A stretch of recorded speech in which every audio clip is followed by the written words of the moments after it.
So, good day everyone. I am Edith Carion, and this is the continuation of Group 5. So, our topic for today is all about the 17 Sustainable Development Goals for the period 2015-2030. So, the Agenda 2030 for Sustainable Development, adopted by all United Nations members in 2015, created 17 Sustainable Development Goals, or what we call the 7 DGs. So, create nila to para magkaroon ng peace ang ating society and prosperity for the people and the planet. So, the first one is the poverty. And poverty in its forms every way. So, it aims to ensure or tiyakin na dapat walang sino man ang kailangang mabuhay sa matinding kahirapan. At dapat meron din tayong akses sa mga pangunahing pangangailangan ng tao, tulad ng pagkain, kalusugan, kalinisan, at edukasyon. So, the second one is zero hunger. End hunger, achieve food security, and improve nutrition and promote sustainable agricultural. So, dito means that everyone worldwide must have sufficient access to safe and nutritious foods has been made in a sustainable way. So, the third one is good health and well-being. So, dito, ensure healthy lives and promote well-being for all at all ages. So, dito, sabi dito is focus on reducing child mortality and extending for everyone. Sabi dito, ang Sustainable Development Goals ay gumawa ng pangako na wakasan ang epidemya ng AIDS, tuberculosis, malaria at iba pang mga nakakahawang sakit sa 2030. Ang layunin nito ay makamit ang pangkahalatang saklaw ng kalusugan at magbigay ng akses na ligtas at abot kayang gamot para sa lahat.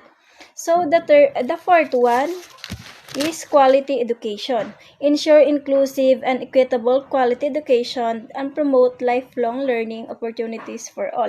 So dito, sabi dito, layunin nito na magbigay ng pantay na pag-akses sa edukasyon upang magkaroon ng pangkalahatang pagkakataong matuto at unlarin ang kanilang sarili at madagdagan ang pagkakataong umunlad ang buhay ng isang tao.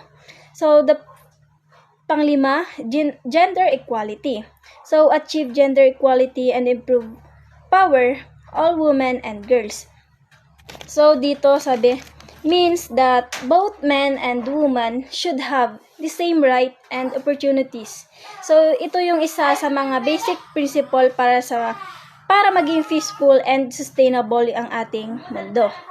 So, pang-anim is clean water and sanitation. Ensure availability and sustainable management of water and sanitation for all.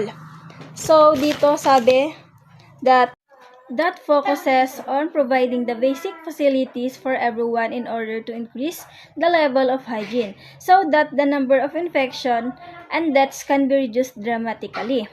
So, the seven ones is affordable and clean energy. So, dito, ensure access to affordable, reliable, sustainable, and modern energy for all.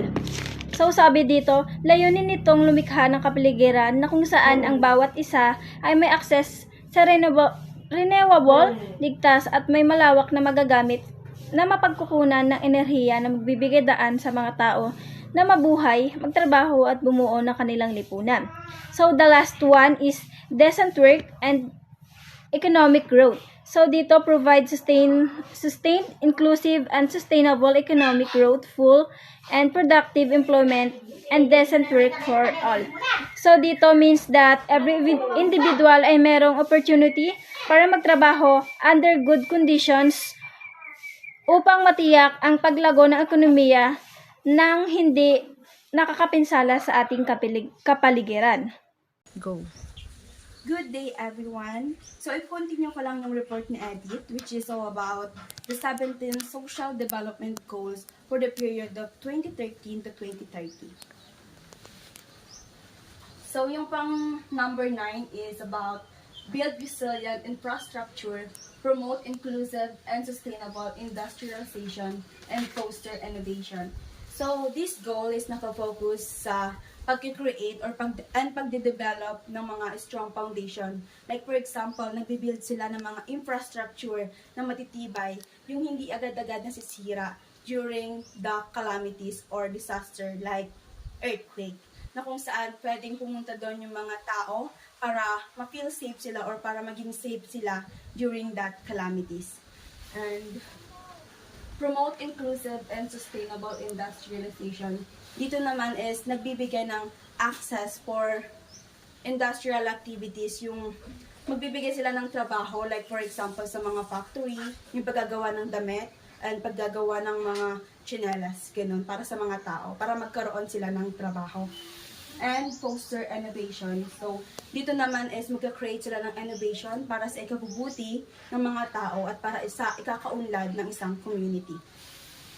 And the next one is reduce inequality within and among countries. This goal is nakafocus naman sa pag-avoid ng inequality sa isang countries or sa other country, na kung saan kahit anumang estado ng buhay mo, mahirap or mayaman ka man, dapat is magkaroon ka ng right or magkaroon ka ng access sa education, pagkakaroon ng trabaho, or other pa. And sa number 11, make cities and human settlements inclusive, safe, resilient, and sustainable. So, yung goal naman na to is nakafocus sa pagiging safe ng isang community para sa mga tao.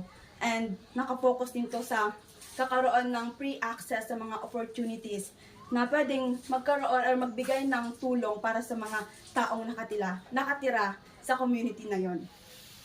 And next one is ensure sustainable consumption and production patterns.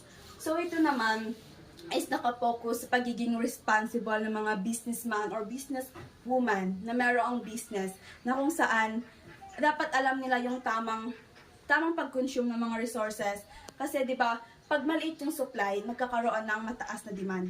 Kaya dapat alam nila yung mga tamang way ng pag-consume ng resources na kailangan nila for that business or for their business.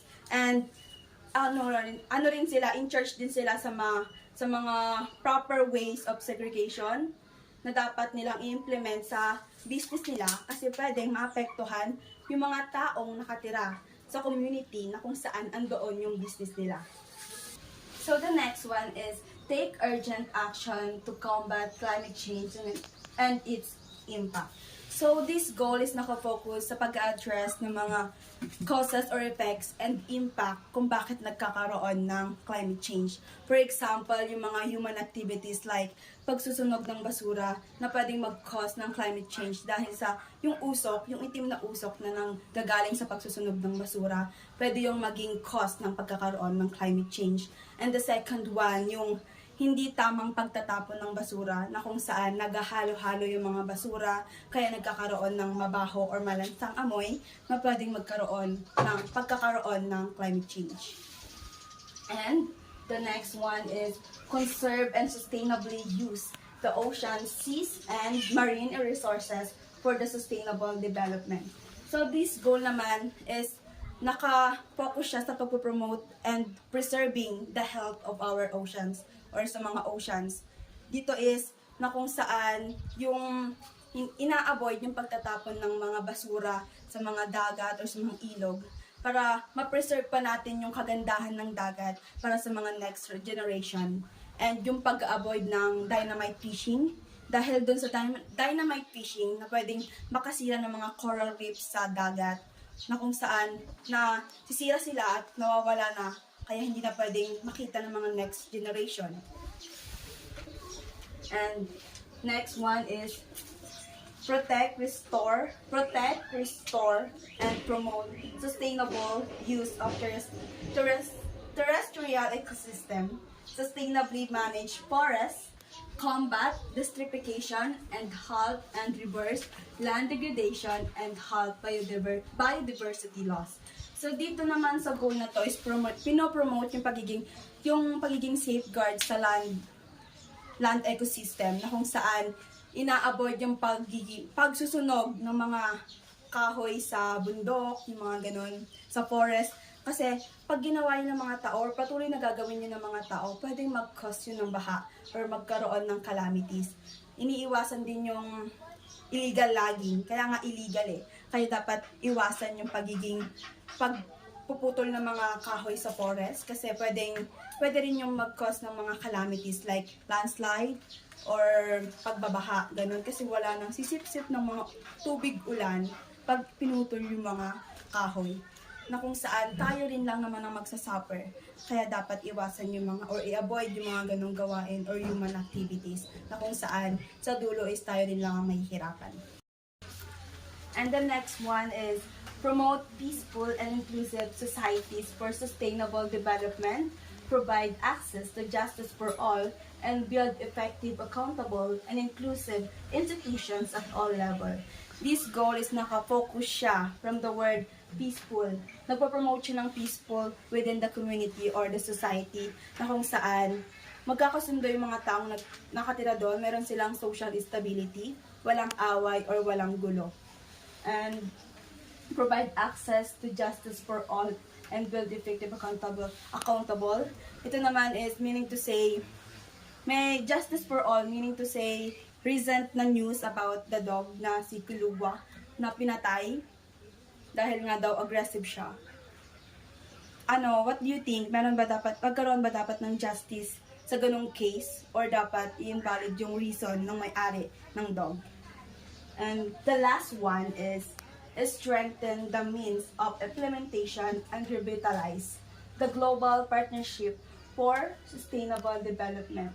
So, dito naman, from the word implementation, nagde-develop sila ng more implementation sa isang society or community para sa ikauunlad ng community or society na yon. And the Global Partnership for Sustainable Development, dinedevelop naman dito yung globalization na kung saan nagkakaroon ng connection yung ibang bansa sa other countries. And dito rin papasok yung pagkakaroon ng export and import process na pwedeng matulungan natin yung ibang bansa and at the same time, pwede rin nila tayong matulungan. And that's all. Thank you for watching and listening this video reporting.